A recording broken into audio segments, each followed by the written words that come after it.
What's good with the YouTube, man? We got some breaking exclusives, so I'm gonna smash, dash, and slide on through with that little bit of energy, man.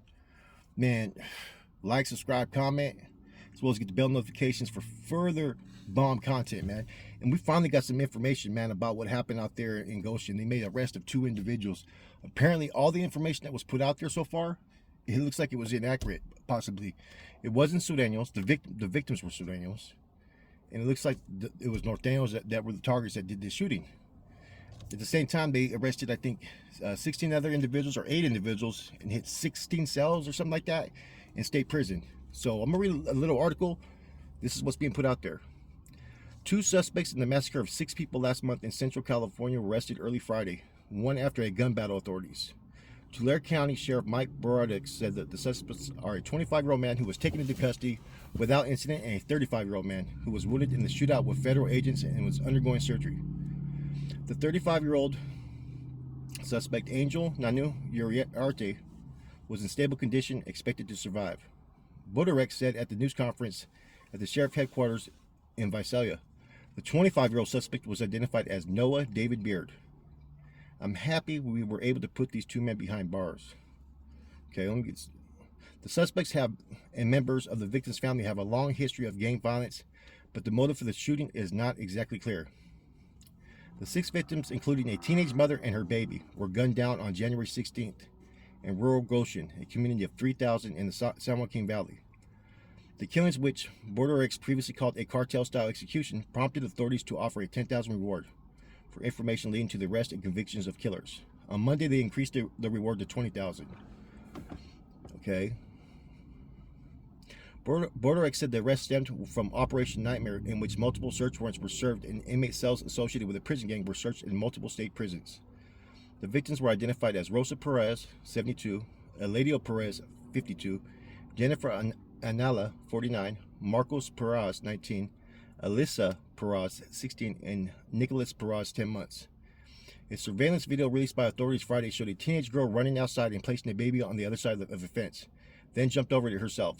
Authorities said Beard shot and killed the teen and the baby. They were both found dead in the street.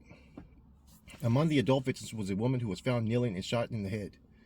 The sheriff has said Alyssa Perez had just been awarded full custody of her son after he spent months in foster care. Man. The Goshen killings affected residents in the area. The deaths in this case really is heartbreaking. The shooting was part of a violent, deadly month in California. We had the incident in Monterey Park. Man, what they're not putting on, man, so far what I've seen is that these dudes were supposed to be Norteño gang members. Well, let me pull this up, guys, real quick again. This is a major story, man. Okay, continued with Chrome. Man, this is crazy. I'm trying to go backwards real quick. Hold on, history.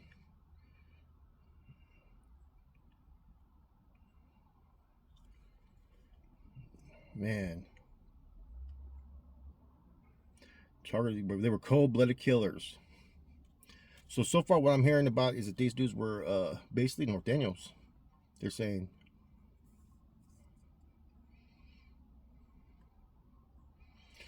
Let me see. Yeah, 8 cells. 16 amendments linked to the Nuestra Familia prison gang were targeted. We knew every move they were making. We had them under our wing where we wanted them. The killings just tore up the community. I'm reading another article, guys. The sheriff also called on Governor Nuestra to reinstate the death penalty in this case. Wow. Okay, guys, this is pretty deep, man.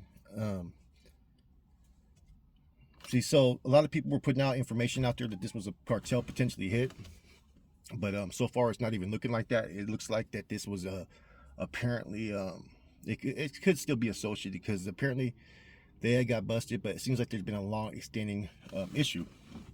Now, the only other thing that you could sit there and think of is, this is Northern California. This is supposed to be traditionally a Northern California stronghold, and if these individuals are associated with Sureños, maybe they're fighting over that territory. You know what I'm saying? It could be a wide range of things. Maybe a message was told to be put out there. You know what I'm saying? It could be so many different things, man. But this just opened up a can of worms. because the victims were Sureños, and then the suspects that did it were Norteños. And Norteños traditionally are not known for taking out, you know, women like that, kids, a 10-month-old baby. So I think the dude's it's a rap for dude. I think it's a total rap for dude based on the fact that he shot a 10-month-old baby. But why would he do that unless he was instructed to do that? That makes no sense. So this whole hit had to have some type of significance, like to send a statement. You know what I mean? And what more of a statement can you send than killing a 16-year-old girl, an elderly woman, and a 10-month-old baby? You know what I'm saying? So I don't know if the NF has changed their morals compass, you know what I mean? Which I don't think so. You know, did these guys act on their own behalf? I don't know. You know what I'm saying? I have a hard time believing that the way they executed this hit, that someone wasn't behind the scenes pulling the strings. You know what I'm saying? Maybe it was some type of group that hired them to do it. I don't know. You know what I'm saying? But in any event, when they get to the county jail or they get to prison, it's a wrap. At least for the one that killed the baby. Now, the other hits, I don't know. I can't speak upon.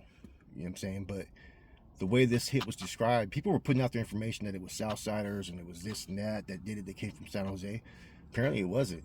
You know what I'm saying? So all the information that people were believed to have heard, none of it was accurate. You know what I'm saying? That's why from the get-go I said what I possibly heard, what they were saying it could possibly be, but there was no proof of who.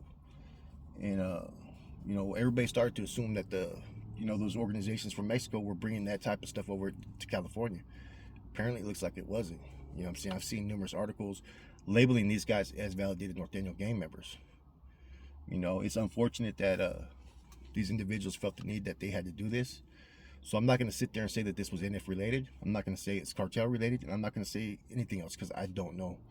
They have charges. They've been alleged to have done this. And the thing is, in a case like this, where the FBI, ATF, and all these agencies are involved, man, it's a good chance that they're probably the right suspects, man. Let's just say that.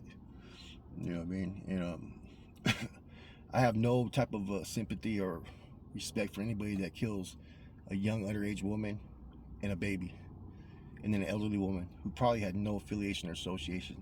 I get you want to send a message, man, but there's a whole lot of different ways you could do this. You know what I'm saying? So with that said, man, please enjoy the content. Look into the articles. Man, this is crazy. You know what I'm saying? In all them years when I was out there in the mix, we never ever would consider killing a baby or an elderly woman or even a woman alone. It was always frowned upon. That's why we didn't want women involved in our business. You know what I'm saying? It's a man's world. Was our mentality was they could be utilized for certain things like relaying messages and communications, but we would not really involve them in the details of real criminal element operations. With that said, your boy Flacco, I'm gone.